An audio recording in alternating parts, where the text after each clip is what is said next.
Hi guys, welcome to Gardening with Friends. Fall isn't just for leaves and pumpkins, it's seed season. All around us in parks, along city streets and even in our own backyards, dry seed heads are waiting to be discovered. They're not just leftovers, they're hidden treasures, the start of next year's garden. Today, I'll show you how to collect them for free, and you can too. You can too.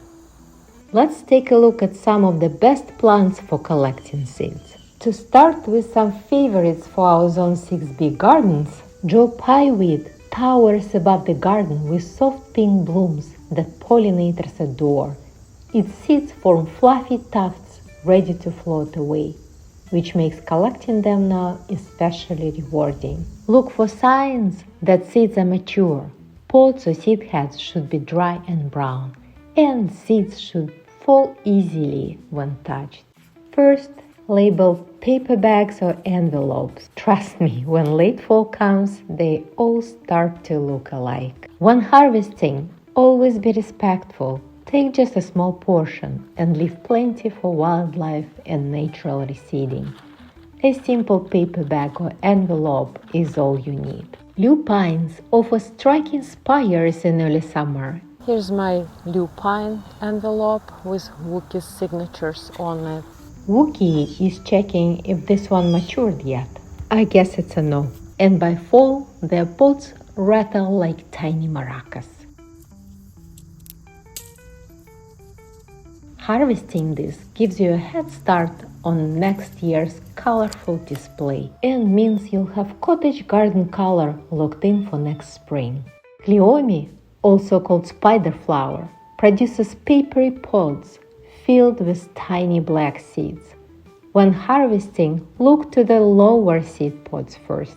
Those are usually mature and ready, while the upper pods are still green and developing.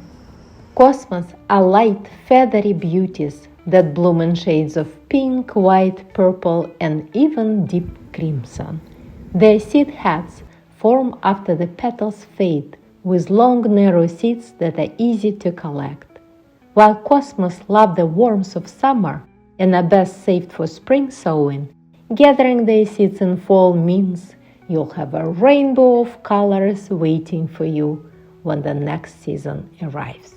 Milkweed is more than just a beautiful wildflower.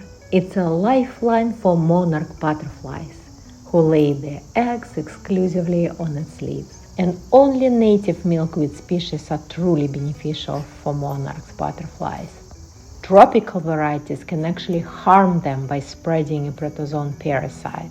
By fall, the large pods begin to split, revealing silky white fluff attached to brown seeds. If you want to collect them, wait until the pods start to open naturally, but aren't fully dried out. That way the seeds are mature, but haven't blown away yet. Peel back the pod, gently strip the seeds off the fluff, and store them in a paper bag.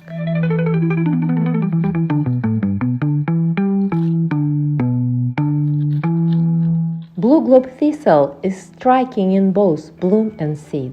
Its spiky globe-shaped flowers shine a vivid metallic blue in summer, then fade to brown as seeds mature. Their silvery heads also make beautiful additions to dried bouquets.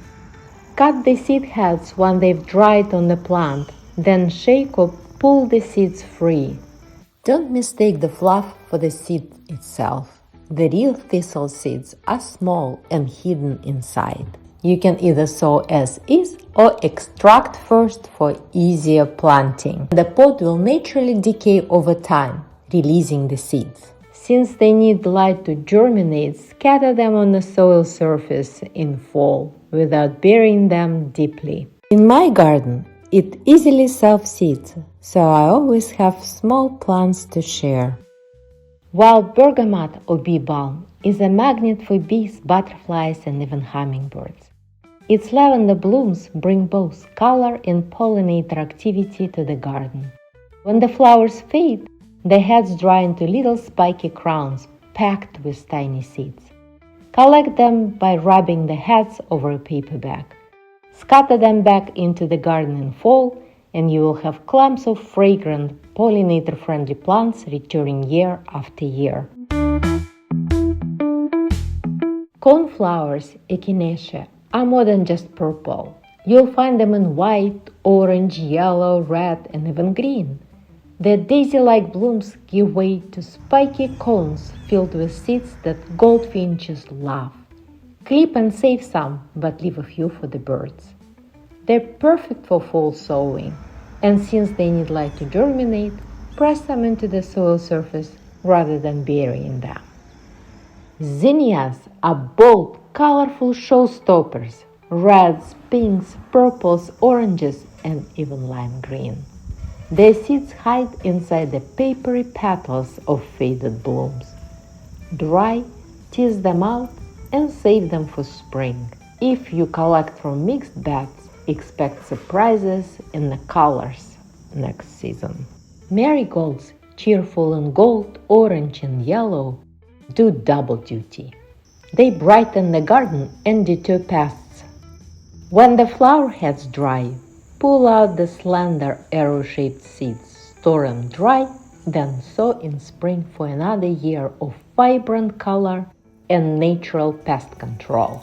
So now that we've gathered seeds from all these beautiful plants, the big question is, when's the best time to sow them? Here's the good news.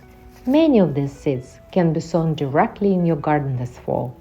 That means you don't have to fuss with storing envelopes of seeds, starting dozens of pots indoors, or babysitting seedlings all winter. Nature already knows what to do. Not every seed follows the same rhythm. Some need winter's chill to break dormancy, while others only sprout once the soil warms. Here is a simple sowing guide. On the left, you'll see seeds that love a fall sowing: coneflowers, milkweed, lupine, and more.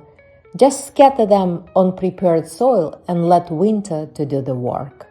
On the right are the heat lovers: cosmos, marigolds, zinnias.